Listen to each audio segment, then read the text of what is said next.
القضايا، برنامج يكتبه ويخرجه عبد دياب. وقعت أحداث هذه القضية في مصر عام 1949. هو أنت؟ أيوة أنا يا شيخ الغافر. أنا همام. عايز إيه يا همام؟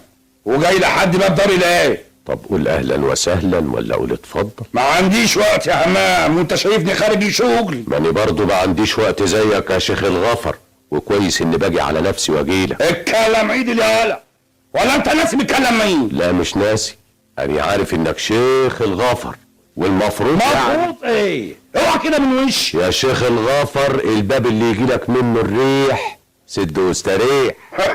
ولما أنت عارف كده ليه كل ساعة والتانية قدامي؟ ما تروح دارك وتقفل على نفسك بدل ما الريح تقصه في عمرك. موافق، بس اخد حقي. حقك؟ حيالة انت ناسي ولا ايه يا شيخ الغافر؟ مالكش حاجة عندي، ومطرح ما تحط راسك حط رجليك. الكلام ده كبير قوي يا شيخ الغافر، وانا بقى مش حاسب حقي. يعني ايه يا امان؟ يعني تديني حقي ويا دار ما دخلك شر. شر ايه يا ولا؟ انت مش عارف اني اقدر اسجنك؟ قبل ما تسجني هكون قضيت عليك. ايه؟ انت بتهددني يا امام؟ افهمها زي ما يعجبك. طب غور من وشي قبل ما اخليك لابس سيكك تنهش لحمك كده؟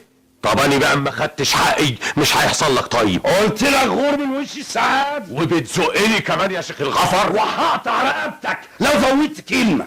غور قلت لك. وليه بس كده يا همام؟ انا مش هسيبه مهما حصل.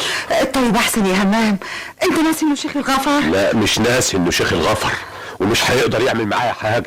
ده راجل شراني، هو انت مش عارف ايه اللي بيعمله في الخلق؟ ابعد عنه احسن. يديني حقي ولا ابعد عنه. حق ايه بس؟ مش مهم تعرفي. ايه؟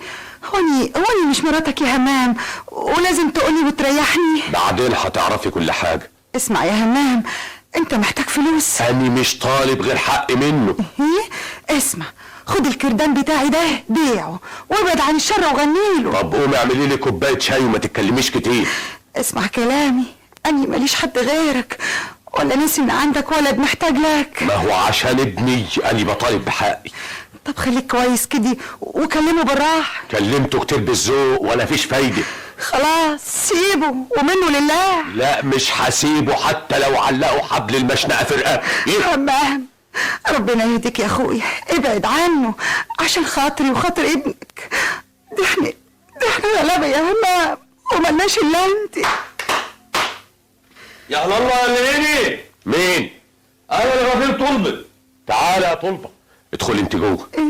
ادخل يا طلبه. يا ساتر. سلام عليكم. عليكم السلام ورحمة الله وبركاته. خير يا سي طلبه؟ خير طبعا، قلت اجي اشرب الشاي معاك يا همام. شيخ الغفر قال لك ايه؟ اتكلم وبلاش لف ودوران. انت ايه اللي جرالك يا همام؟ ده انت طول عمرك كويس. انا طول عمري كويس مع الناس الكويسة اللي بتفهم. قول اللي عندك. يعني بلاش اشرب شاي معاك؟ الشاي اهو جاي.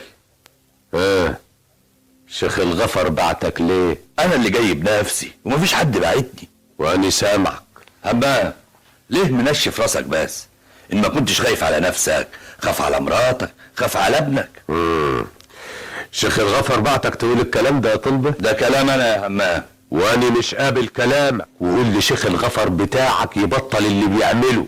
فهمه كمان اني ما بخافش من حد. همام ده كلام ده. اسمع يا طلبه. قول لشيخ الغفر كمان صاحب الحق علوعويه. الحق يا حضرة الأمي، همام ضرب شيخ الغفر والرفيق طلبه بالنار. ازيك دلوقتي يا طلبه؟ الحمد لله يا سعادة البيه، ده انا انكتب لي عمر جديد. ممكن تحكي لنا على اللي حصل يا طلبه؟ همام نبيل هو اللي قتل شيخ الغفر وكان عاوز يقتلني. ازاي يا طلبه؟ كنت قاعد انا وشيخ الغفر وكم راجل في البلد، لقيت همام جاي ناحيتني وهو شايل بندقيته، وقبل ما اتكلم او اقول لشيخ الغفر حاجه كان همام ضارب شيخ الغفر على طول. وبعدين لما لقيت همام طخ شيخ الغفر بالنار رفعت بندقيتي، همام راح طخكني انا كمان وهرب. امتى ده حصل يا طلبه؟ بعد صلاه الظهر بنص ساعه. مين اللي كان قاعد معاك انت وشيخ الغفر؟ عوضين وحسان ومجاهد يا بيه. وهمام ضربكوا بالنار ليه؟ اصله كان متخانق مع شيخ الغفر. متخانق معاه ليه؟ ما اعرفش يا بيه، ما كانوش قابلين بعض. انت حضرت الخناقه اللي كانت بين شيخ الغفر وهمام؟ لا يا بيه، بس سمعت بيها. سمعت ايه؟ سمعت ان همام شايل من شيخ الغفر وهدده بالقتل. وايه السر ورا التهديد ده؟ انا يا بيه بنفسي رحت الهمام لحد دار وقلت له يقصر الشر. ومؤكد شيخ الغفر قال لك على السبب. همام عايز ياخد مني فلوسي زي سلف يعني، واني مش عايز اديله. اديله فلوسي ازاي؟ هو بالعافيه. شيخ الغفر هو اللي قال لك الكلام ده؟ ايوه يا بيه. يعني علشان شيخ الغفر مش عايز يسلفه فلوس يبقى همام يقتله؟ ده اللي عرفته يا بيه.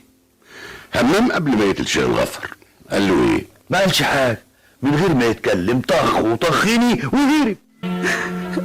ايوه، انا مرات همام يا سعاده البيه. فين همام؟ معرفش، دي بقاله 4 ايام اهو غايب عن الدار. قال لك رايح فين؟ خرج من غير ما يقول حاجه يا بيه. متعود يخرج ويسيب داره المده دي كلها؟ لا، ولأول مرة يعملها ويغيب المدة دي كلها. خرج امتى من داره؟ ماني قلت لحضرتك اهو بقاله 4 ايام وما شفتوش يا بيه. البندقية اللي كانت معاه جابها منين؟ قال لي ما شفتش حاجة معاه. يعني لما جالك النهارده ما كانش معاه بندقية؟ يا بيه دي بقاله 4 ايام غايب عن الدار، ولا شفته ولا شفت البندقية. ايه اللي كان بين جوزك همام وشيخ الغفر؟ ايه؟ ما معرفش. تعرفيش ازاي مش مراته؟ همام ما كانش بيقول لي حاجة يا بيه. في شهود كتير من اهل البلد قالوا انه هدد شيخ الغفر بالقتل. معرفش، أنا ما بخرجش من داري. طيب همام قال لك ايه عن شيخ الغفر؟ ما قاليش حاجة. الغفير طلبة جدار عندكم؟ ايوه يا بيه. كان جاي ليه؟ أنا رحت اعمل لهم شاي ومعرفش قالوا ايه. وبعد ما خرج طلبة قال لك ايه همام؟ ما قالش، وخرج طوالي كده بعدين. خرج راح فين؟ معرفش يا بيه، معرفش. يا بيه انا سلمت نفسي لما عرفت انكم بتدوروا عليا. قتلت شيخ الغفر وحاولت تقتل الغفير طلبة ليه يا همام؟ انا ما قتلتش حد يا بيه، ما قتلتش حد. امال مين اللي قتل شيخ الغفر؟ ما اعرفش يا بيه. ايه اللي حصل يا همام؟ العلم عند ربنا يا بيه. انت كنت فين؟ غايب عن دارك ليه؟ كنت بشتري شويه حاجات من البندر. يوم السبت اللي فات كنت فين؟ كنت في المركز يا بيه. في المركز بتعمل ايه يا همام؟ شاهد في خناقه يا بيه. خناقة ايه؟ خناقه بين واحد صاحبي وراجل تاني. رحت المركز امتى؟ يوم السبت قبل الصلاه، ما خرجتش من المركز الا بعد الساعه 4. المدة دي كلها في المركز؟ ايوه يا بيه، اصل حضره الصول كان بيحقق في القضيه، قال لنا استنوا حضره المأمور لما يجي. ليه يا همام؟ كان عشان يفرج عن صاحبي اللي كان في الخناقه. ايه اللي بينك وبين المجني عليه الشيخ الغفر؟ كل خير يا سعاده في البيه. شهود قالوا انك هددته بالقتل. لا ما حصلش. امال الغفير طلبة كان بيعمل ايه عندك في البيت؟ اسألوا يا بيه. انا بسألك انت. كان جاي يشرب شاي معايا. وقال لك ايه عن شيخ الغفر؟ ما قالش حاجه. همام الانكار مش هيفيدك، الاحسن تتكلم على اللي حصل. يا سعاده البيه انا كنت في المركز وحضرتك ممكن تسال، انا طول عمري دغري ما اعرفش اكذب. انا يا سعاده البيه كنت متخانق مع واحد صاحبي. امتى كانت الخناقه دي؟ يوم السبت يا بيه، وفضلنا في المركز لحد حضره المأمور ما جه وافرج عننا وتصالحنا مع بعضينا. همام ايه دوره في الخناقه؟ همام دي صاحبي وكان خايف عليا وشهد في صفي. الخناقه كانت امتى؟ كانت يوم السبت. الساعه كام؟ قبل الظهريه بساعه، ورحنا المركز ومعنا همام. سبتوا المركز امتى؟ بعد الساعه 4. وهمام لما سابك في المركز راح فين؟ همام فضل جنبي ومرضيش يسيبني ابدا. انت متاكد؟ طبعا يا سعاده البيه، واسال حضرتك حصول اللي عمل لنا المحضر. أنا يا بيه الصول اللي عملت لهم المحضر. همام كان موجود في المركز؟ ايوه يا بيه، كان شاهد وفضل قاعد في المركز. قعد في المركز لامتى؟ لحد حضرة المأمور ما جه وتصرف وافرجنا عنه. وهمام ما سابش المركز؟ يسيبوا ازاي يا بيه؟ انا كنت حاجزهم كلهم. انت تعرف همام كويس؟ طبعا اعرفه يا بيه، واقواله في المحضر اللي اتعمل. انا يا بيه مش تايه عن همام، هو اللي ضرب شيخ الغفر وموته، وهو اللي طخني وكان عاوز يموتني. بس همام كان في المركز في الساعة اللي حصلت فيها الحادثة يا طلبة. لا يا بيه، همام هو اللي عملها، وزي ما قلت لسعادتك انا مش تايه عنه. وفي شهود قالوا انه كان في المركز. لا يا بيه، الشهود دول شهود زور، وهو اللي جابهم عشان يحمي نفسه. انت متأكد؟ يا بيه بلاش انا، اسأل اللي كانوا حاضرين وشافوا همام وهو بيطخ شيخ الغفر، وبعدين اتدور وطخينا انا كمان.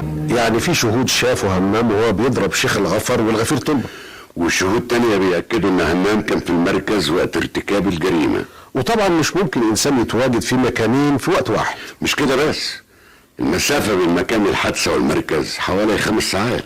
يعني مش ممكن همام يسيب المركز ويروح يجيب بندقية ويقتل شيخ الغفر ويحاول قتل الغفير طلبة.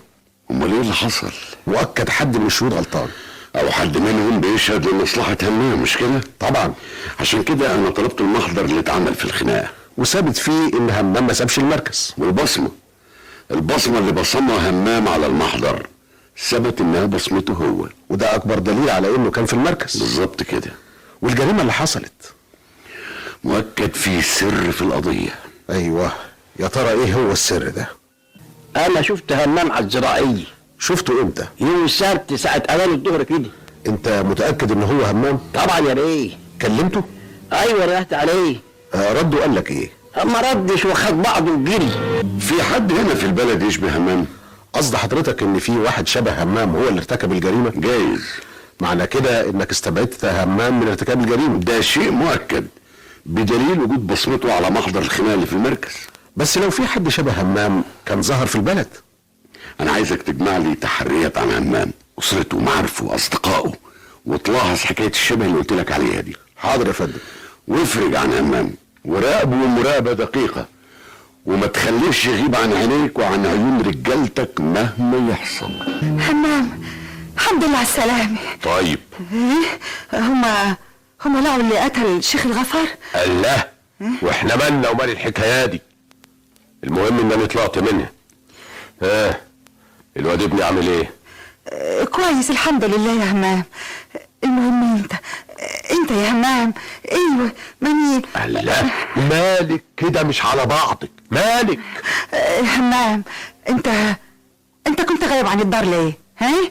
كنت فين؟ وبعدها لك بقى، ما تبطلي كلام وخلينا نشوف شغلنا ونربي العيل.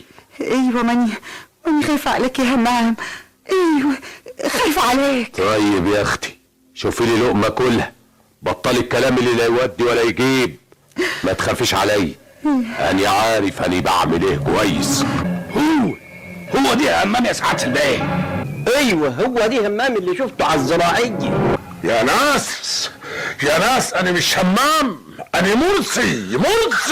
تقرب ايه لهمام يا مرسي؟ انا اخوه من ابوه يا بيه. انت ساكن فين يا مرسي؟ في البندر يا بيه، وما اعرفش البلد هنا ولا عمري جيت ولا اعرف حد فين. قتلت شيخ الغفر ليه يا مرسي؟ مين شيخ الغفر ده يا بيه؟ الشهود اتعرفوا عليك يا مرسي. دول فاكرين ان همام يا بيه. انت كنت فين يوم السبت اللي فات يا مرسي؟ في بيتي ما خرجتش منه. عندك شهود؟ ايوه، مراتي والجيران وكل الناس اللي ساكنين معايا.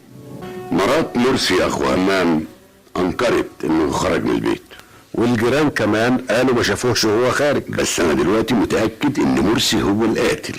طبعا بدليل وجود اخوه همام في المركز والشبه اللي بين همام واخوه مرسي. بالرغم من كل ده مرسي بينكر ان هو القاتل، والشهود اللي شافوا مرسي قالوا ان ده همام. انا محتاج دليل علشان اواجه بيه مرسي عشان يعترف بالحقيقة. تعالي يا شاطرة، تعالي ما تخافيش. نعم. انت اسمك ايه؟ خدمتك هنية.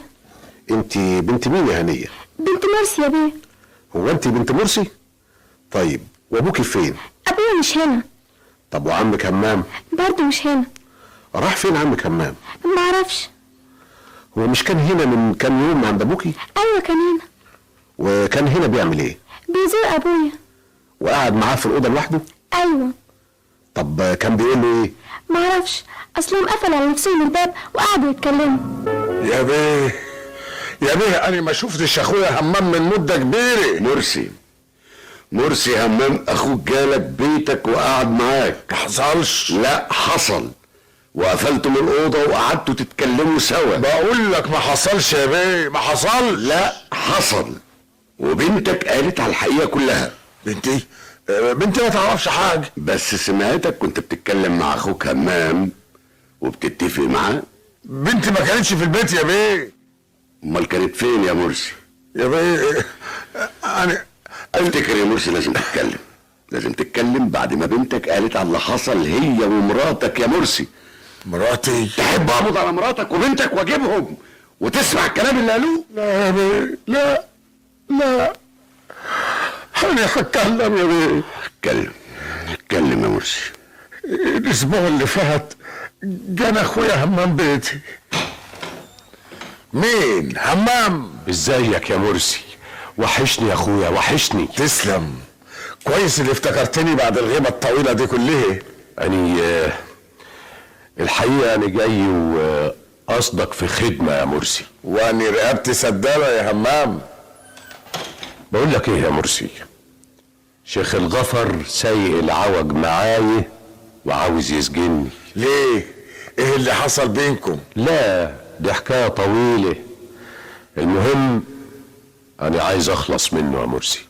وعايز تخلص منه ازاي؟ هقول لك يا مرسي، بس اللي هيحصل ده يكون سر ما بيني وما بينك. سرك في بير؟ اسمع يا مرسي، انت هتلبس هدوم زي بتاعتي وتركب شنب عيري وتروح في عز الظهر تقتل شيخ الغفر. وليه بس القتل ده؟ دي احسن طريقة عشان اتخلص من شيخ الغفر يا مرسي. طب ما هاني لما اقتل شيخ الغفر في عز الظهر الناس هتفتكرني حمام وساعتها ياخدوك في حديد. ما تخافش، اطمن، انا مرتب كل حاجة. مرتب ايه يا همام؟ شوف، انا هكون في المركز ساعتها. وهكون في المركز ليه؟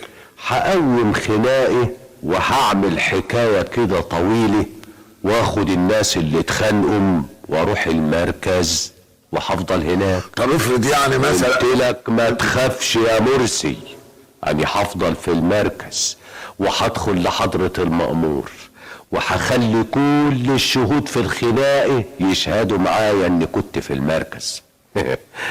اطمن، انا عارف اني بعمل ايه كويس. طب افهم بقى، انت عايز تقتل شيخ الغفر ليه؟ واتفقت على كل حاجة مع اخويا مرسي. والخناقة؟ كنت موضبها، كنت مدبر كل حاجة، وفضلت في المركز لغاية الساعة 4 بعد الظهر.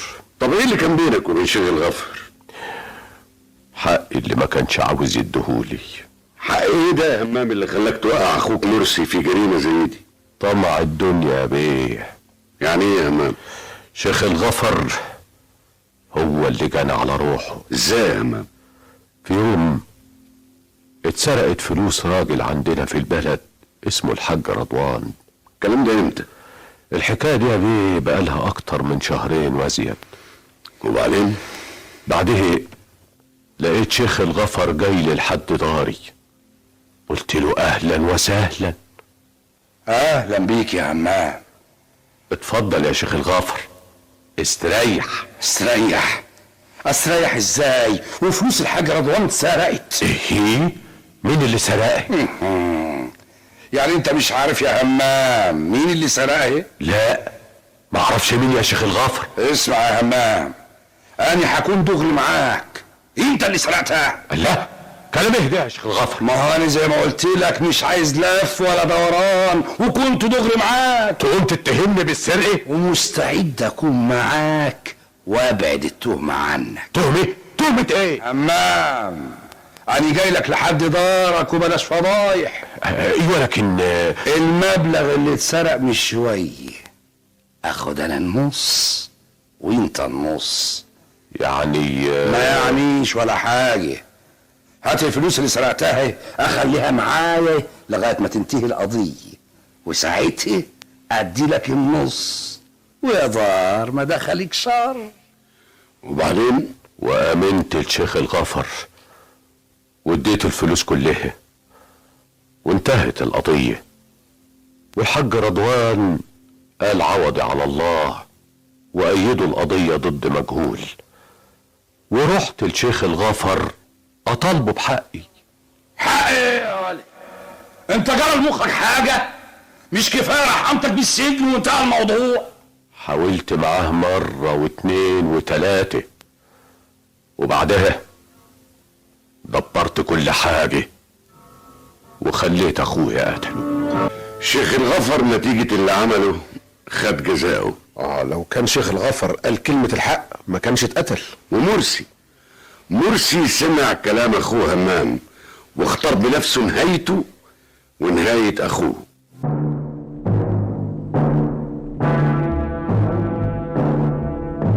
أغرب القضايا.